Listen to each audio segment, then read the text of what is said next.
Remember, no one, and I mean no one, comes into our house and pushes us around. What are we waiting for? Take it! Jerry. Well, we just don't have enough time for that. Run Zeke. Up the middle, he's gone! Zeke's gone! Goodbye, Zeke! Touchdown! They give it to Murray off the left side. This time he dives in! Marcus Allen style! Touchdown! Raiders! This is Running Up the Score. Cleat fake by Brady. Throw down the right side. There's a wide open receiver. Martellus Bennett past the 10 to the 5. Buck for the pylon. Reaching for a touchdown. This is Running Up the Score. It is Wednesday, November 30th. I'm Jerry Napoleonello. We have another outstanding show ahead of us, and I hope everybody had a safe and great Thanksgiving. As you heard in the intro, those three teams are the top three teams in the league: the Dallas Cowboys, the Oakland Raiders, and the New England Patriots. But again, as I said, I hope everybody had a great Thanksgiving. I know I did. Other than working, I got to see my Cowboys move to 10-1, but I digress. The NFL actually is letting their players express themselves, and I'll let you know how. And a Hall of Famer was disrespected by the team he played for. And big rumors going around that the NFL might be removing a recent staple to the NFL. We'll talk all of that today. Join in to our conversation through the next hour here by calling in at 605-562-7085. Press 5 to be heard live, or tweet us at RUTS Sports. You can also follow us on Instagram, RUTS Sports as well. And we also have a Facebook page, Running Up the Score. You could check all of those out. All the information for the show and news about the show will be on those social media outlets. But, I have a couple of things that I want to talk about. A lot of things have happened this past week, obviously, since I was here on last Wednesday talking about, a bunch of things. But there's obviously more things to talk about today. Quick things. First, I wanted to talk about how the NFL will be, there's rumors about the NFL removing a staple of the NFL recently, and that's Thursday Night Football. And Thursday Night Football has definitely been something that's been talked about a lot lately, especially this year, because of the lack of ratings, I guess you could say, for the NFL. But with the NFL, a lack of ratings, and when people start talking about the ratings, it's not astronomical. It's not killing the NFL. It's just not the NFL ratings. The NFL ratings are so ridiculous that a little bit off of that is, it opens up your eyes, I guess you could say. But let me tell you right now, the ratings that they are getting that are so-called low are still better than any other thing on TV. So don't, for a lack of a better word, don't get it twisted, because the NFL is still doing good. They are still doing good. So the problem with the NFL and Thursday Night Football, and it's not just the fans talking about it, it's not just the media talking about it, the players are talking about it too. A lot of players do not like Thursday Night Football because it is a short turnaround. There's not much practice. There's not much relaxation to let whatever they have ailing them recover. It's a quick turnaround. You're playing Sunday. Some teams play Sunday night and then Thursday. It's tough because usually in a regular week, you have Monday off, Well, you have the game Sunday. You have Monday off most of the time. If you do have a practice Monday, if you guys suck, then obviously you lost. Then, yeah, you're probably practicing Monday, but it's not crazy. Tuesday's probably a meeting week. Wednesday and Thursday, you're practicing hard. Friday, probably a walkthrough. Saturday's a travel day. Now, just imagine all of that in 3 days. Monday, tough practice. Tuesday, tough practice. Wednesday, travel day. Thursday, you're playing the game. So it's a tough turnaround for NFL players. You have to think. You really have to think. They're running into walls 20 times a game. And then you have to play 3 days, 4 days later. It's hard. It's hard. And it shows that teams are just not ready, and that's the lack of product that we see on Thursday and why it's so bad on Thursday nights. So, the NFL came out saying they're denying it, but, I wouldn't be surprised if it actually happens. I would not be surprised, and I don't think anybody would be mad. I mean, it's nice as a football fan. Yeah, we have something to watch before Sunday. It's great. But you already have, and kind of, I feel like already Sunday Night Football has killed every other primetime kind of game. Like Monday Night Football is done. I mean, they're putting primetime games on it Monday night, but it's not the greatest game. The best game of the week happens on Sunday night. And, and to me, I can watch football all day long. It doesn't matter who's playing. I can watch it all day long. Some people can't. Some people, feel like Sunday Night Football is just, it gets to that point where they're just exhausted. They can't stay up for that game. And that's the best game of the week. But don't get me wrong. Sunday Night Football definitely gets its ratings.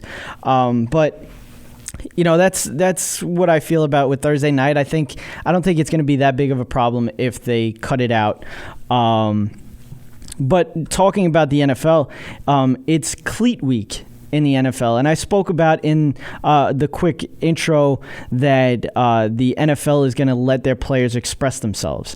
And I mean, they're not expressing themselves like crazy, but it's called Cleat Week. The NFL is allowing the players to wear whatever design or anything like that on their cleats, as long as it's showing the charity that they will be, I guess, donating to or whatever it is. There's a bunch of players, cancer research. Ezekiel Elliott, I think, is something with animals, prevention of abuse or whatever it was. You have, cancer, you have everything, cystic fibrosis, all of that on these cleats. And I'm actually glad that the NFL is letting them do this. I don't even really think it matters, even, other than this. Why does it matter? I mean, some players go overboard with it, obviously. But, I mean, what does it matter if they want to get designs on their shoes? They're still paying for it. It's like they have to wear these shoes now on pregame warm-ups and then have to change their cleats for the game because they don't want to get fined. It's ridiculous. But I'm glad that the NFL is actually letting them do this. It's one week in the year that they're actually letting them do something. So it's going to be cool. We're going to see a lot of cool designs for the NFL. But moving on to some other things, Jared Goff and Matt Barkley threw their first touchdowns passes of their careers last week. The only problem was Matt Barkley's in his fourth year. And when I saw this stat, my jaw dropped. Matt Barkley, he's never thrown a touchdown? Are you kidding me? Never thrown a touchdown. It was crazy to me that he's never thrown a touchdown. And another thing, we talked about it last week and how the NHL, their expansion team, obviously got their name, Vegas Golden Knights, and they've had it for I think it was Tuesday night last week. They came out. They had all the problems, obviously, trying to show the name, but they came out with the name. They came out with the logo. They came out with the colors, everything like that. A week later, they're already having problems with this. They're already having problems with the team name. There is a team in the U.S. Military Academy at West Point, at the U.S. Army, and their parachute team, I guess, is called the Golden Knights. And supposedly there's a problem with them. Reports that the Army might have an issue with the Las Vegas team's name. Nickname first appeared in the Fayetteville Observer in North Carolina. The Army parachute team is based at Fort Bragg in North Carolina. The owner, Bill Foley, of the Vegas team is a graduate, actually, of the U.S. Military Academy at West Point. But he just felt like this name didn't cross any lines. But yeah, this is the issues going around with that team name. They're not expecting any more of this. But I mean, a week of having this team name, and they're already having problems with it. But there's other things that we're going to talk about. We're obviously going to have fantasy. I'll give you, stardom, sit-ems for all the positions. I don't think we're going to do any of the daily fantasy anymore. Not with Kevin, with Kevin not here, being here. That will be later on in the show. There's a lot of other things that I want to talk about, especially next segment. And how I said in the beginning that a Hall of Famer was disrespected by his team that he played for. Now, the player is Eric Dickerson. He used to play for the LA Rams before they moved to St. Louis, obviously.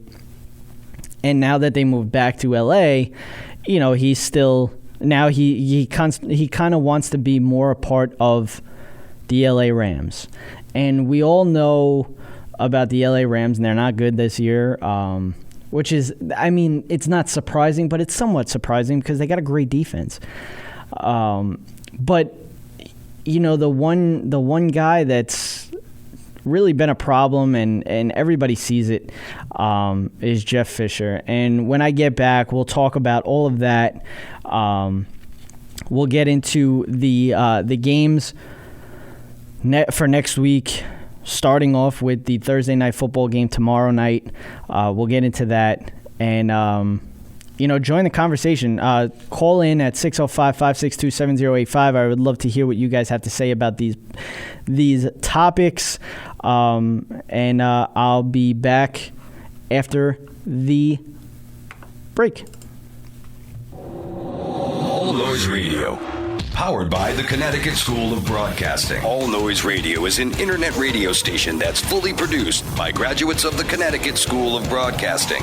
From modern rock to old school hip hop, country to classical, news, talk, sports, and more. It's the noise you can't ignore. Log on to allnoiseradio.com. Fire up the station. Find out more about your favorite jocks. Get the latest CSB news and more. Plus, you can take All Noise Radio with you on the go for free. Just download the Live 365 app to your iPhone, iPod Touch, or BlackBerry and search All Noise Radio. Check out tomorrow's broadcasters today at allnoiseradio.com. Powered by the Connecticut School of Broadcasting. Follow the NFL this season on Running Up the Score. Station USA is the future of radio. Get your business into the online future at the world's largest internet radio station. From banner placement on our homepage to any of our broadcaster stages, commercials on our video player, audio spots on any of our shows, or at the beginning of any of our on-demand broadcasts. Cyberstation USA offers competitive rates with a worldwide reach. A fully integrated one-stop-shop social media broadcast platform. For more information, please contact our sales department at Cameo at cyberstationusa.com. Hey, jingity jing, it's Dominic the donkey. Jingity jing, the Italian Christmas donkey. La la la, la la la la la la la la la. We are back, running up the score. 605-562-7085. Press 5 to be heard live. As you heard, it's that time of year again. Christmas time. It is November 30th. We are just about into December. So for the shows, you're probably going to hear a lot of Christmas music. But now going back to that whole Eric Dickerson and Jeff Fisher thing. Now, Eric Dickerson, I believe he has his own show on the radio. He also, he's kind of like an analyst. Now, with all these players, these ex-players, they all turned out to be analysts. That's what it is. They kind of they stay in the the business. They stay in the sports business. They stay around sports. These radio shows, these hosts, they want to bring on these ex-players to give that point of view, because the things that you get from ex-players is not the same stuff that you're going to hear from active players now. Active players now are going to try to keep their mouths shut about things that may happen around teams, may happen around what goes on behind the scenes that nobody else knows about. That's what it goes by. These players can't say any of that stuff. But the ex-players don't have bosses anymore, really, that are, with teams or anything like that. So they don't have to listen to anybody. They can say whatever the hell they want now. Now, when it comes to analysts, you have to tell them how it is. That's just how it goes. Troy Aikman is an analyst now. He's the color guy for Fox. Obviously, he does play-by-play with Joe Buck, and he has to I understand he has to kind of be. What's the word I'm looking for? He kind of has to be for both. He can't be a homer with the Dallas Cowboys. Obviously, he does the Dallas Cowboy games a lot because Joe Buck and Troy Aikman are the main team for Fox. So all the big games for Fox that week are going to be done by Joe Buck and Troy Aikman. So with Troy Aikman, obviously, I don't like him anymore. And obviously, because I'm a Cowboys fan, and he likes to rip the Cowboys a lot. And I think he does it to the highest extent because he doesn't want to be known as a homer. He doesn't want to be looked at as a homer. It doesn't mean that I'm supposed to take that in and like that. No, I'm not going to like that. I don't like Troy Aikman and the way he is now. But I understand why. And that's what happened with Eric Dickerson now. He said a few things about the team, and everything like that. He talked about Chris Winkie being the quarterback coach and how he doesn't think it's good for Chris Winkie to be the quarterback's coach for, Jared Goff. And he thinks it's bad for Jared Goff. And I understand that. But it's not something that should be an issue because he's just doing his job. He's telling you how it is. Supposedly, out of the words of Jeff Fisher, well, this is all from the words of Eric Dickerson, but he was talking about the words from Jeff Fisher and saying that the team is uncomfortable. And I actually have what Eric Dickerson said, and I'm going to read it out. The conversation went down as this. I see a 314 number calling in, so I get on the phone and say hello. He says, "Hey, Eric, this is Jeff Fisher." I said, "How you doing, Jeff?" He said, "I just wanted to call you. I want to let you know a few things here. I don't have time for this, but I'm going to tell you anyway. You're not going to be talking about the football team, talking about our team, talking about my coaches, expecting to get things from this football team. We're not going to give you anything. We're not going to support you in anything. As long as I'm here as a coach, we feel uncomfortable with you coming on the sideline.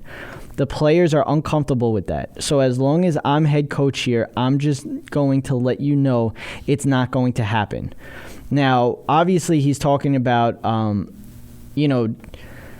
Eric Dickerson asked for sideline passes for the game last week. And, obviously this all, conspired from that. So I didn't say one word. That's how I was taught. If somebody's talking, you listen, because two people can't talk. So I sat there and listened to what he had to say. I said, Jeff, are you finished? He says, I'm finished. I said, Jeff, thank you for the call. I appreciate it. I heard somebody might call me, but Jeff, I want to say this to you. I'm a grown man. I'm not a little kid. I do not work for the LA Rams. I said I don't give a damn what you think. My thing is I want my football team to win. That's all I care about. I don't care whose feelings I hurt. I said, Jeff, I'm all about the Los Angeles Rams. I want to win. I said, you think I've been sitting here around for the Rams to come back? Jeff, anybody who knows me knows about Eric Dickerson. I don't have my hand out. If y'all feel I owe you something, send me a bill in the mail. Send me something, I will pay for it. I don't want nothing from you guys. My mother taught me this. When you go to somebody's house, don't you go eating up everything. You come home and eat.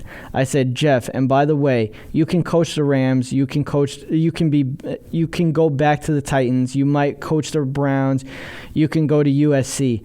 I will always be Eric Dickerson of the LA Rams. That's why I have the gold jacket. I'm a player first, and I will always be a player. I'm always for the players. Know that. So he said, Eric, man, that's not what we want. We want you to come around. Jackie Slater comes over, Youngblood. Then he goes on and says, I want you to be around. I want you to be a part of this team. I didn't say nothing. I just listened. I said, Jeff, I'm going to say this much to you. It's my last thing. First of all, I like former Titans running back Eddie George. Eddie George speaks very highly of you. I give you a pass because of Eddie. But I'm going to say this to you, Jeff. You never have to worry about me at the game again at the Coliseum as long as you're coaching. I'm not coming over again. I'm not coming ever again. I don't want nobody to feel uncomfortable. Most definitely, I don't want the players to feel uncomfortable. I don't care about your coach's feeling uncomfortable. I'm all about the players. You never have to worry about ever seeing me again. You're banning one of the best players to ever play the sport. And Jeff Fisher is not one of the best coaches or even the best player because he played too. It's just that this guy is an 8-8 player, 8-8 coach. He's not that great of a coach. And for him to come out and try to say all of this, and then he has the gall to go out and say that none of this happened. I want Eric Dickerson around. I want this, but it is ridiculous. And it kind of sounds like Josh Norman, because that's the next thing I'm going to get into. Josh Norman, after the game, goes and says this whole thing that Dez told him that where I'm from, we just open up the clip. It's like, what? And then he comes back the next day or something like that, or 2 days later, and goes, yeah, Dez never said that. What? Are you kidding me? You got beat that bad? And you were embarrassed that much that you had to lie? That's sad. That's sad. I always said that I didn't think he was that great of a cornerback anyway. He's good. He's good. But he's not great. I think he was a product of the Carolina Panthers defense. That's what I think it is. I mean, if you look at video of Dez and Norman going at each other, first of all, Norman at one point tried to twist his ankle. Then he tried to step on his fingers. Josh Norman is a punk. That's what it is. He's a punk. And the fact that he lied after it, I mean, it's just sad. It really is sad. And I'm glad Dez didn't really do much. And I was glad for that. I was happy to see Dez actually compose himself. Not that he didn't like really compose himself, but he didn't do anything stupid, and I was glad for that. But, we're going to get into some of these games now. Over the Thanksgiving, obviously, the final scores for this past week on Thanksgiving, Vikings lose to the Lions 16-13 on a last-second field goal. Cowboys beat the Redskins 31-26. Steelers beat the Colts 28-7. Falcons beat the Cardinals 38-19. Ravens beat the Bengals 19-14. Bills beat the Jaguars 28-21. Bears lose to the Titans 27-21. Giants beat the Browns 27-13. Texans beat the Chargers 21-13. 49ers lose to the Dolphins 31-24. Saints smash the Rams 49-21. Buccaneers actually beat the Seahawks 14-5. Buccaneers are on a hot streak right now. Raiders, with Derek Carr dislocating his pinky, we'll talk about that, comes back in the game and wins it for the Raiders 35-32. Patriots beat the Jets 22-17 after what I spoke about last week. Sunday Night Football, Broncos beat the Chiefs 27-20. Monday Night Football, was the Chiefs actually? Just got to check this real quick. Yeah, what? I wrote it down wrong. Chiefs beat the Broncos 30-27. Packers beat the Eagles 27-13. And all of that happened. So, we'll go into the Raiders because obviously the Raiders are the second best team in the league. And Derek Carr dislocating his pinky, and that was absolutely disgusting. And he actually said at the end of the game that it was the worst pain that he's ever felt in his life. And I can actually side with that because it happened to me. I dislocated my thumb playing football, and it was the worst pain I've ever felt in my life. I mean, obviously, with these players, we see it all the time. These players come to the sideline, dislocate a finger or whatever like that, and they pop it back in right away. They go back out and play. That didn't happen with me. We don't have doctors on the sidelines. We don't have anybody like that can just pop my thumb back in. I screwed up my thumb so much that the ligament popped into the joint. So every time that they tried to pull on it to pop it back in, it basically got kicked back out. It was never going to go back in because of the ligament in my joint. Whatever it was. So yeah, I had my finger basically pulled like it was a rag doll. People were kind of jumping on the hospital bed, trying to get leverage on my thumb. It was basically one of the worst experiences I've had. The ball kind of just landed on my thumb, popped it out. It went down. It just I can't even explain the pain that I had. But yeah, it was the worst pain that I've ever had, and I definitely side with Derek Carr and being with the pain and everything like that. I'm glad that Derek Carr was allowed to get back into the game, was actually allowed to have doctors on the sideline that can pop it back in.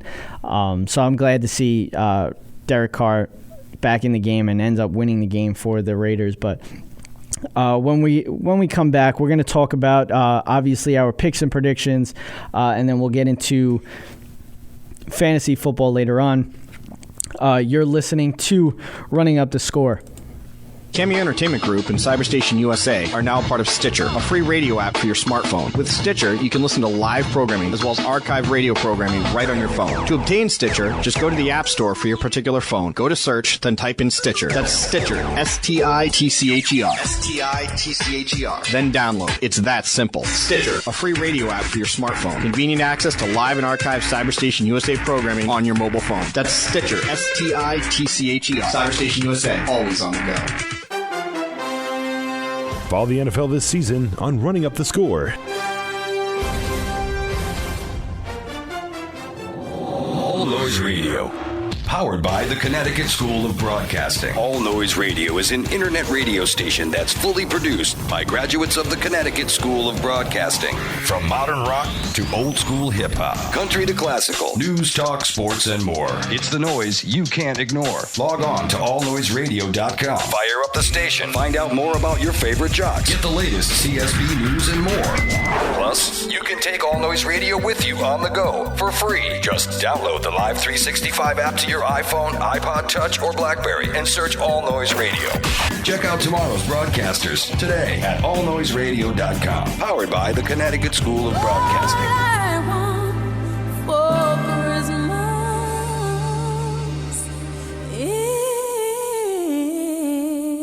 is you.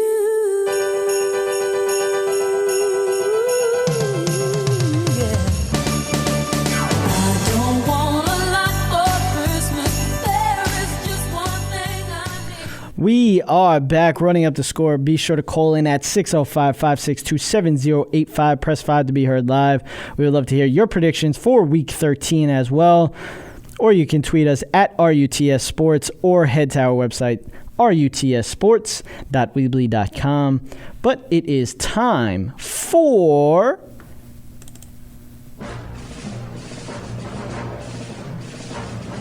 It's time for Running Up the Score. Picks and predictions for Week 13.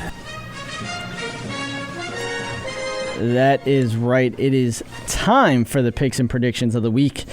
Thursday night football. I will not be giving you a pick for me. I think you obviously know. But Thursday night football is just going to be the start of the Dallas Cowboys having, the basically being on prime time for basically the rest of the season. I mean, if you really look at their season coming up, they have this week playing Thursday night, prime time, Dallas against Minnesota. Then you go next week, they play Sunday night against the actually they play, I think they play Monday night. Wherever it is. No, they play Sunday night against the Giants, which I'll be at the game, so I'm excited for that. So that right there is another Thursday. Is another primetime game. Then Week 15 they'll be playing Monday night against the Detroit Lions. Then they play Tampa Bay, which everybody's expecting them to be flexed to Sunday night. So that's another primetime game. And then the last game of the season is against Philadelphia, which they'll probably keep at 1 o'clock. But if you really look at, basically the reason why. Cowboys, if you don't think that this team is America's team, then you are sadly mistaken.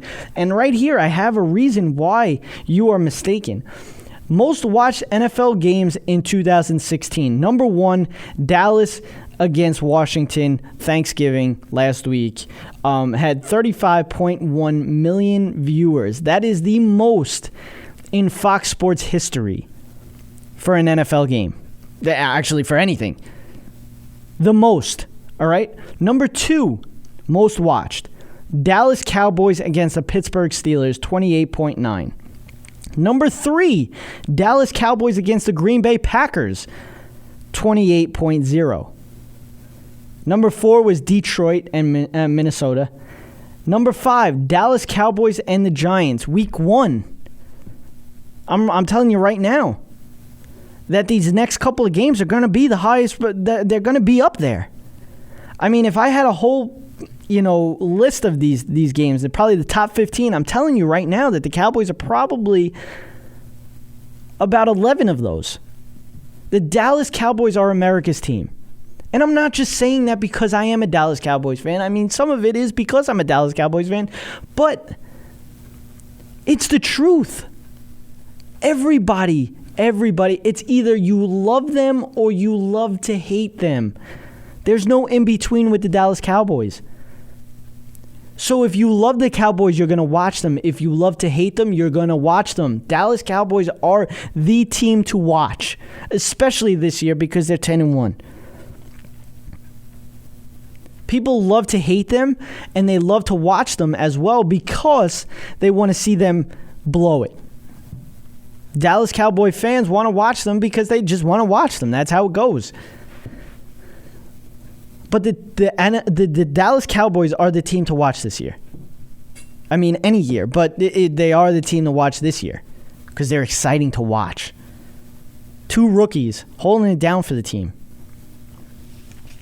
So that's Thursday. That's Thursday Night Football. Then we have the Chiefs and the Vikings. The Chiefs at Atlanta. Chiefs are 8-3. They beat Denver last week. I think they actually beat the Falcons. I'm going to go with the Chiefs in this game. Lions at the Saints. Lions, I'm going to go with. Matt Stafford has just been playing well this year. He's definitely in the MVP voting, I believe.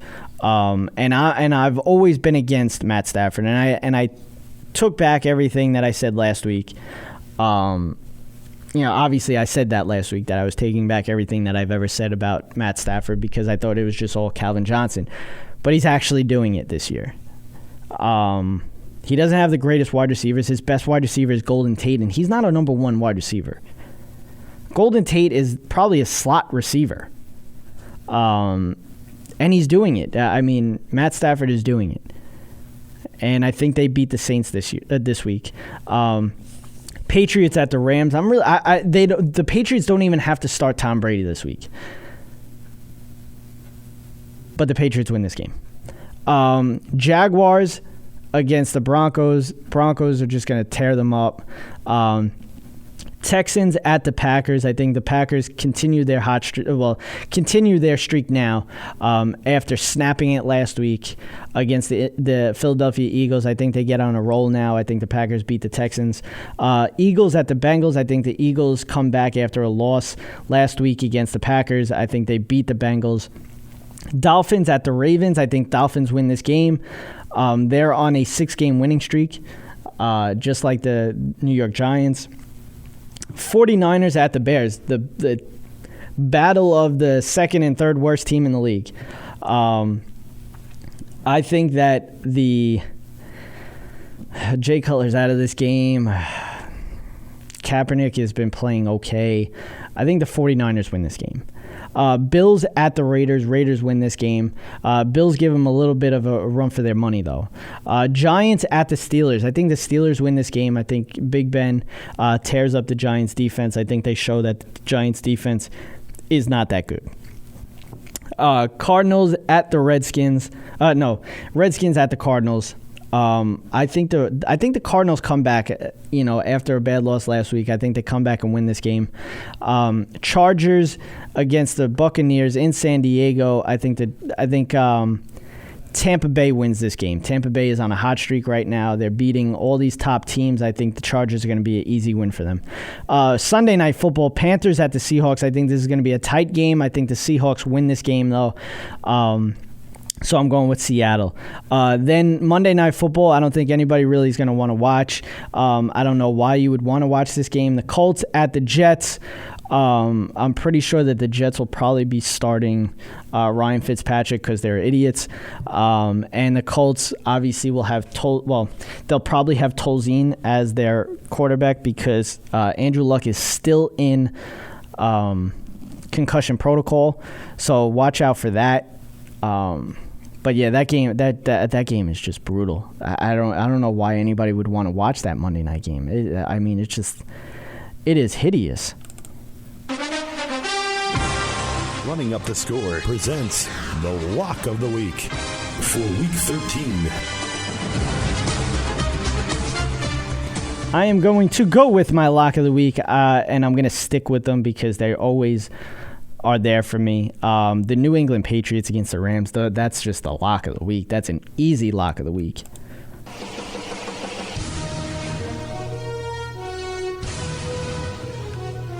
It's time for Jerry and Kevin's Upset of the Week for Week 13.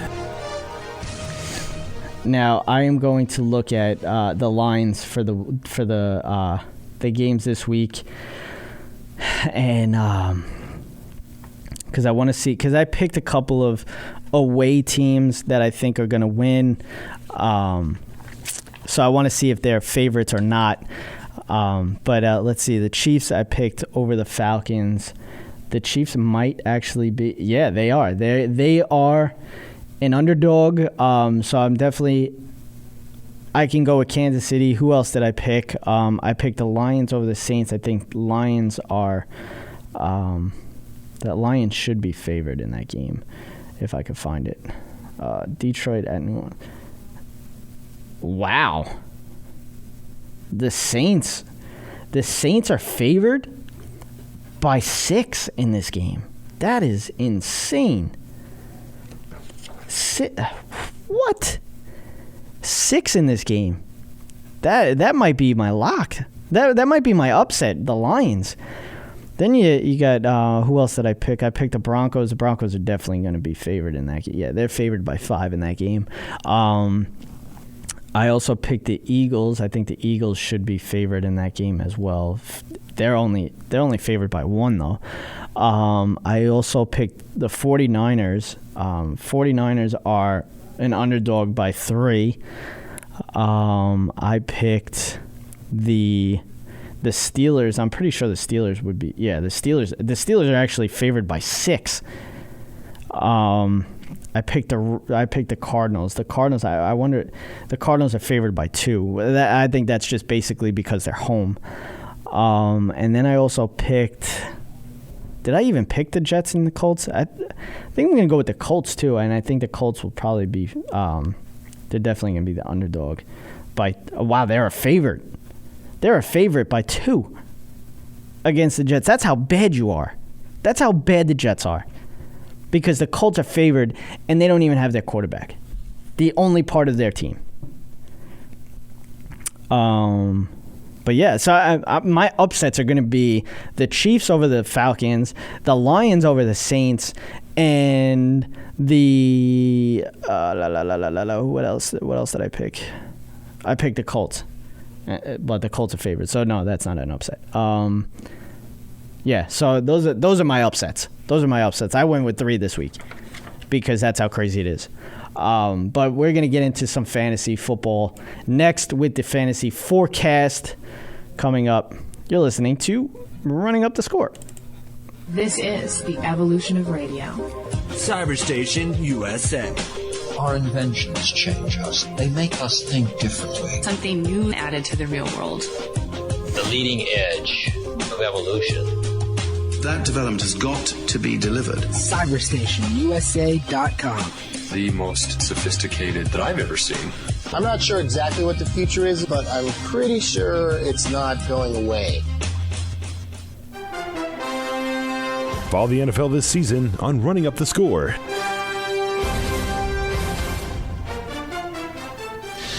Connecticut School of Broadcasting founder Dick Robinson. You know, the media business has changed a lot since we opened our doors in 1964. Now media content is everywhere, on air, online, on the go. More than ever, companies are looking for people to help drive this new media. At Connecticut School of Broadcasting, you'll get hands-on training on the latest software and equipment in a matter of months, not years. Connecticut School of Broadcasting has placed thousands of grads in broadcast media careers. It's all about versatility. You see, at a radio station, if you also know how to shoot, edit, and post videos, you become a pretty hot commodity. That's the training you get at Connecticut School of Broadcasting. Connecticut School of Broadcasting with locations up and down the East Coast from Massachusetts to Miami. Call 1-800-TV-RADIO or log on to GoCSB.com. Connecticut School of Broadcasting, the nation's oldest and largest group of broadcast media schools. Redefining training in radio, TV, and new media. Get trained. Get connected.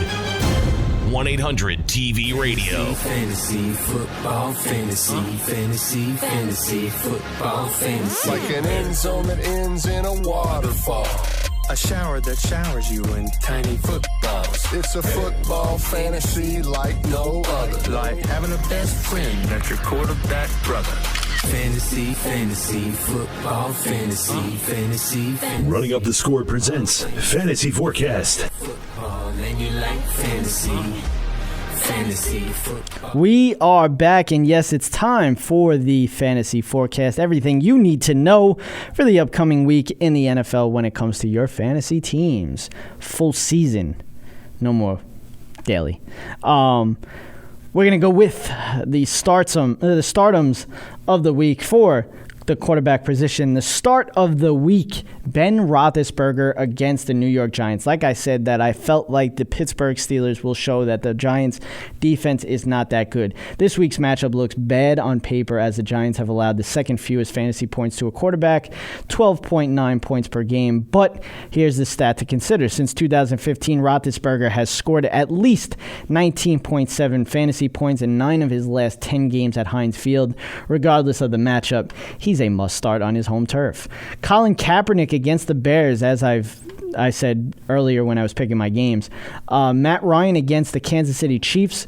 Phillip Rivers against the Tampa Bay Buccaneers. Derek Carr against the Buffalo Bills. Just watch out with his pinky. And some of the sleepers, maybe the Falcons against Alex Smith against the Falcons, and Tyrod Taylor against that bad Raiders defense. Sit of the week is Ryan Tannehill against the Baltimore Ravens. Tannehill is coming off a monster performance against the 49ers. Again, it is the 49ers. And he's now scored 19-plus points in 2 of his last 3 games. Still, it's tough to trust him with a difficult matchup in Baltimore next on the slate. Their defense has held 4 of 7 visiting quarterbacks to fewer than 13 points, 12.9 points per game overall. Blake Bortles against the Denver Broncos. Blake Bortles has just been bad this year. Andy Dalton against the Philadelphia Eagles. Trevor Siemian against the Jacksonville Jaguars. Jared Goff definitely against the New England Patriots. Eli Manning is definitely a guy to sit, and Carson Wentz as well.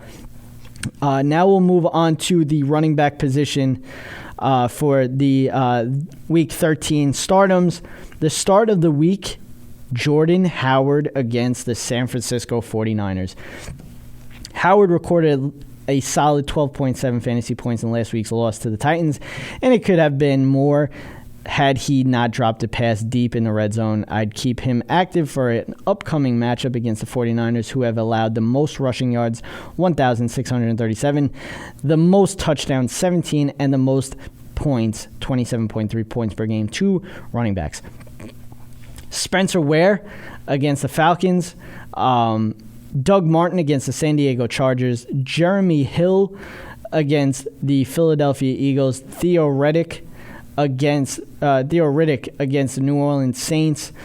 Sit of the week, Rob Kelly against the Arizona Cardinals. Kelly is difficult to bench due to his feature role in Washington offense, but this week's matchup in Arizona is anything but favorable. In their last 5 home games, the Cardinals have allowed an average of just 6.2 fantasy points per game with no rushing scores to opposing running backs. Don't be shocked if Kelly struggles once again. Todd Gurley against the New England Patriots. Jonathan Stewart against the Seattle Seahawks. Devontae Booker against the Jacksonville Jaguars. Jerick McKinnon against the Dallas Cowboys. And Jay Ajayi and Thomas Rolls. Moving on to the wide receiver position for Week 13. Stardoms.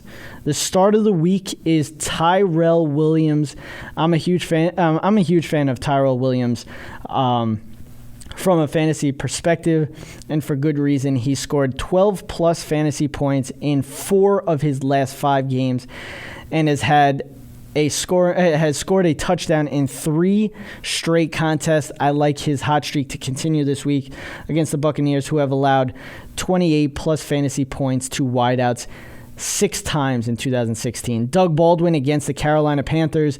Michael Thomas against the Detroit Lions. DeAndre Hopkins against the Green Bay Packers. Julian Edelman against the Los Angeles Rams. Some sleepers this week. Dante Moncrief against the Jets. And Quincy Enunwa against the Colts. Sit of the week is Allen Robinson against the Denver Broncos. Allen Robinson really hasn't been doing anything this year. He's a massive fantasy disappointment. Has scored a combined 10.2 points over the last 2 games. He'll be a tough sell against the Broncos, who have been statistical kryptonite for wide receivers. In fact, Denver has allowed just 6 touchdowns and the fewest points, 14.1 points per game overall to that position. Sit Robinson where possible. Randall Cobb against the Houston Texans. Deshaun Jackson against the Arizona Cardinals. Jarvis Landry against the Baltimore Ravens. Marvin Jones against the New Orleans Saints. And also look at Jordan Matthews, a sit, and Kenny Britt, also a sit. Tight end position. I'm just going to do the tight end position, and that's it. Stardoms. Jimmy Graham is the start of the week. Graham has posted fewer than 5 fantasy points in 2 of his last 3 games, including a 4.7-point stinker in last week's loss to the Buccaneers. I'd continue to roll with the veteran, however, as a matchup versus Carolina should be good for what ails him. The Panthers have allowed the 3rd most points, 11.1, to tight ends.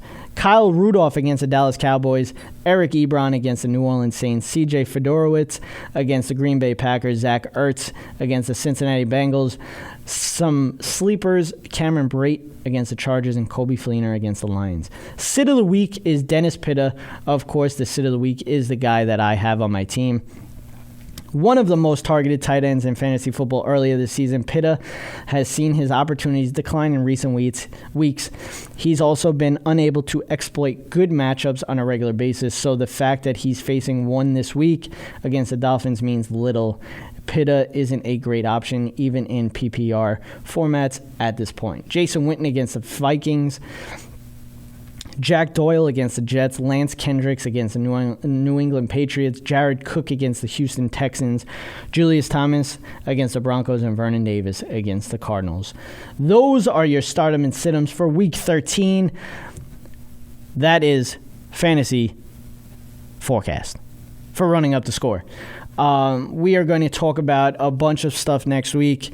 We'll talk about the games, and before I even want to go, how about the college football top 25? The top 4 have been given out. Alabama got number 1. Ohio State got number 2. Clemson got 3. And the surprise, Washington got 4.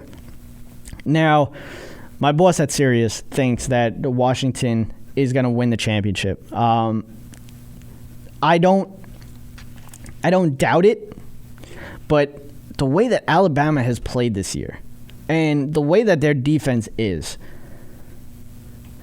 I don't see anybody beating them. I really don't see anybody beating them. I mean, Alabama does not have a good quarterback, and they're still blowing away people. This is a tough team. This is a huge defense. This defense is unbelievable. I might even put them up against the 49ers or the Rams, and I would say that Alabama would give them a hard time. I don't know if Alabama would win, but I think Alabama would give them a hard time. Ohio State, after that big win against Michigan, they moved to number 2. Michigan dropped out of the 4. They are number 5 now. And a lot of people think that Michigan should be in it. Ohio State will not be playing a game this week, so they're done. Penn State will be playing Wisconsin, so we'll see how that goes. Wisconsin has the number 6, and Penn State is number 7. Michigan 5. And to be honest with you, see, the thing is, I don't know how all of this works. I'm so confused with this. It's just ridiculous. I think they should move it out to maybe 8 teams to make it in, because there's some tough teams that can beat teams like that. I mean, Penn State they have as number 8 here in the one that I'm reading, the AP Top 25. They have Penn State at number 8. Penn State beat Ohio State, who's number 2. I'm not saying that Penn State is better than Ohio State, but it's just something to think about. But Michigan smoked Penn State. So, I'm curious to see how Penn State does against Wisconsin in the championship. We have the conference championship. How about Western Michigan going undefeated this year? Nobody's giving them any love at all. And me working at Sirius Radio, and I've said this for the last couple of weeks, they've been undefeated the whole year, obviously. And usually, we work these ranked games. We end up getting all these ranked games, their feeds, their radio feeds and everything like that in their games. We've never got a Western Michigan game. There's no highlights from a Western Michigan game, and if there was, it was because we had to retrieve it somewhere else. So the fact that Western Michigan is undefeated, and they're not getting any love.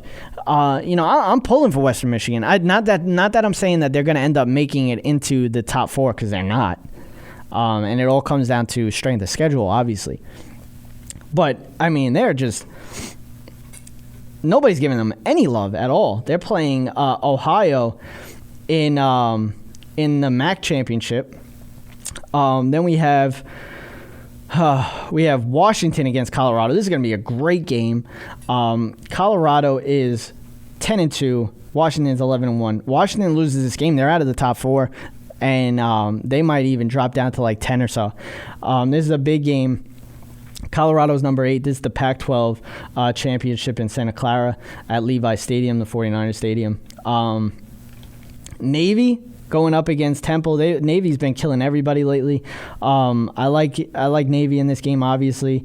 They're playing in Annapolis, Maryland, the Navy and Marine Corps Memorial Stadium. Then you have I'm not even going to talk about that game. Oklahoma State against Oklahoma. That's going to be a great game. Both 9-2. Then you have Alabama against Florida. Alabama's going to kill Florida. Florida's ranked number 15. San Diego State against Wyoming. We don't really have to talk about that. Clemson against Virginia Tech. Clemson needs to win this game. Clemson's number 3. They need to win this game. Deshaun Watson has to have a great game. Then we have Penn State again against Wisconsin. I think this has the most to really look into. We have to watch out for this game. And that's about it. And we'll see what happens when it comes down to next week and how everything plays out and what the top 4 is going to be. I don't think we're going to see that much of any change, really, in the top 4, unless Washington loses or Clemson loses. Alabama's not going to lose. Ohio State's not playing in a championship, so they're probably going to stay right where they are, maybe move down 1, depending on what happens with Clemson, I think.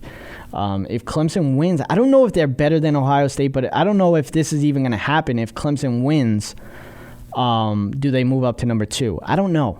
Louisville really killed themselves. I don't even think that Lamar Jackson's going to get Heisman because of it. Because in those losses, he did not play well, except for the Kentucky loss. That was just, But I think he ended up with 3 interceptions in that game. So it's not like it's tough to say. And college football is so hard to even go by and wonder how this is going to happen and how it's going to play out. But I'm excited to see all these games this week and see what happens. We have 2 championships on Friday night. That's the Colorado and Washington game, which I'm excited about, in Western Michigan. Then, Saturday we have all the rest of them. And, basically I'll be at work for the Navy game, the Oklahoma game, and the West Virginia game. And I'll be at work for the Alabama-Florida game. So, I'm excited for Friday and Saturday. And then Sunday, obviously, it's football season, baby. Week 13. Check it all out. It has been fun. That will do it for Running Up the Score. Thank you for joining us today. We will be back next Wednesday talking sports once again. As I said, that will do it. I am Jerry B. Breezy.